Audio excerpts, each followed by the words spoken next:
हजरत दाऊद अलैहिस्सलाम की कौम के 70,000 अफराद समंदर किनारे ईला नामी बस्ती में रहा करते थे। इन लोगों को अल्लाह ने हजारों नेमतों से नवाजा था, लेकिन जब राहत और सुकून आया तो ये अल्लाह की इबादत से महरूम हो गए और अल्लाह की मखलूकात पे जुल्म करने लगे। तो यूं अल्लाह ने इनको खबरदार किया कि हफ्ते में एक दिन, हफ्ता के दिन शिकार न किया करो। इतवार से लेके जुम्मा तक जितना शिकार पकड़ना है पकड़ लो, लेकिन एक दिन अल्लाह की इबादत और मखलूकात पे अमन के लिए रख दो। यूं अल्लाह ने उनका इम्तिहान लेना शुरू कर दिया। वो इतवार से लेके जुम्मे तक समंदर में मछलियाँ पकड़ने लगते तो मछलियाँ ज्यादा मिकदार में हाथ न आती और हफ्ते के दिन समंदर को देखते तो उनको बड़ी बड़ी मछलियाँ नजर आने लगती। उन लोगों में से एक शख्स को शैतान ने बरगलाया कि परेशान क्यों होते हो, मेरी तरकीब पे अमल करो, तुम शिकार से कभी महरूम नहीं रहोगे। तो बस शैतान के कहने पर उस शख्स ने हफ्ते के दिन कांटा लगा के डोरी को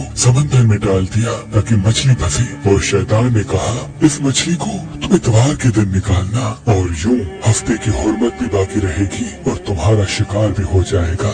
बस शैतान की बताई हुई तरकीब पे हफ्ते के दिन मछली फंसी रही और वो इतवार के दिन निकालता और खुशी से खाता। जब आसपास के लोगों ने पूछा तो उनको भी ये तरकीब बताने लगा और यूं उस कौम के कुछ लोग हफ्ते के दिन मछली पकड़ने के लिए जाल फेंकते और इतवार के दिन निकालते और कुछ ने तो उस समंदर में से नालियां बना के छोटे छोटे तालाब बना दिए, खड्डे बना दिए ताकि हफ्ते के दिन जैसे ही मछलियां यहाँ से गुजरे तो इन तालाब में फंस जाएं और हम इतवार को इन मछलियों को निकाल के पका के खाएंगे। उस गाँव में कुछ अल्लाह के खास बंदे भी मौजूद थे जो कहने लगे, ऐ लोगों, अल्लाह ने हफ्ते के दिन शिकार करने से मना की है।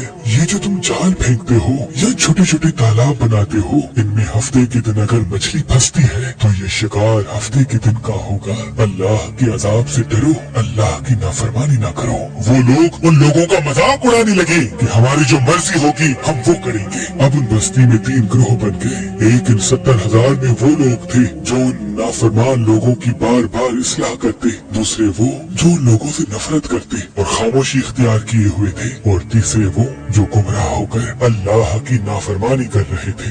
तो यूं नेक बंदों ने उस बस्ती के बीच में से दीवार को खड़ा कर दिया और ये हुक्म नाफिज किया कि अल्लाह की नाफरमानी करने वाले उस तरफ हो जाएं और हम जो अल्लाह के फरमाबरदार हैं वो इस तरफ रहेंगे। वो सालेह लोग बार बार उनसे कहते रहे, ऐ लोगों, अल्लाह से डरो। कौम समूद, कौम लूत का जो हश्र हुआ उसको याद करो, अल्लाह की नाफरमानी न करो वरना तुम पे भी कोई अजाब आएगा। वो सारे नाफरमान जिनकी तादाद तकरीबन 12,000 थी, सब हंसते रहे कि ये तो सब किताबी बातें हैं, हम पे कोई अजाब नहीं आएगा। बस जैसे ही वो गिरोह 2 हिस्सों में तकसीम हो गया, एक वो जो अल्लाह के फरमा बरदार बंदे दीवार के उस तरफ थे और दूसरे वो जो नाफरमान बंदे जो दीवार के इस तरफ थे। वो नाफरमान पूरी रात हंसते रहे, मजाक उड़ाते रहे और वो अल्लाह के खास बंदे दीवार के उस तरफ अल्लाह से माफी मांगने लगे। बस जैसे ही सुबह हुई वो नेक साले इंसान उठे, उन्होंने महसूस किया कि दीवार की उस तरफ से किसी इंसान की आवाज नहीं आ रही। जैसे ही दीवार की उस तरफ चढ़ के देखने लगे कि सारे के सारे वो लोग बंदर की शक्ल में तब्दील हो चुके थे और बंदरों की हरकत को अंजाम दे रहे थे। वो जो सारे लोग दीवार से उन बंदरों को देखने लगे, उन सारे लोगों में से जो उनके रिश्तेदार थे, उन्होंने उन बंदरों के कपड़ों से अपने अपने रिश्तेदारों को पहचाना और चीख के रोने लगे, अल्लाह से माफी मांगने लगे। लेकिन अल्लाह का अजाब जब आता है तो वो होके रहता है। वो 12,000 लोग जो बंदर बन चुके थे कुछ भी खा पी नहीं सक रहे थे और यूं 3 दिन बाद वो इस अजाब में आकर फिन्नार हो गए। बेशक अल्लाह उन बंदों को पसंद नहीं करता जो अल्लाह की नाफरमानी करते हैं। ऐ अल्लाह, हम सबको अपना फरमा बरदार बंदा बना, हमको वैसा बना जैसा तू हमें देखना चाहता है। आमीन सुम आमीन। देखना चाहता है। Kindly recite the Surah Fatiha for the Maulana Khadim Hussain Rizvi Rahmatullah alayhi.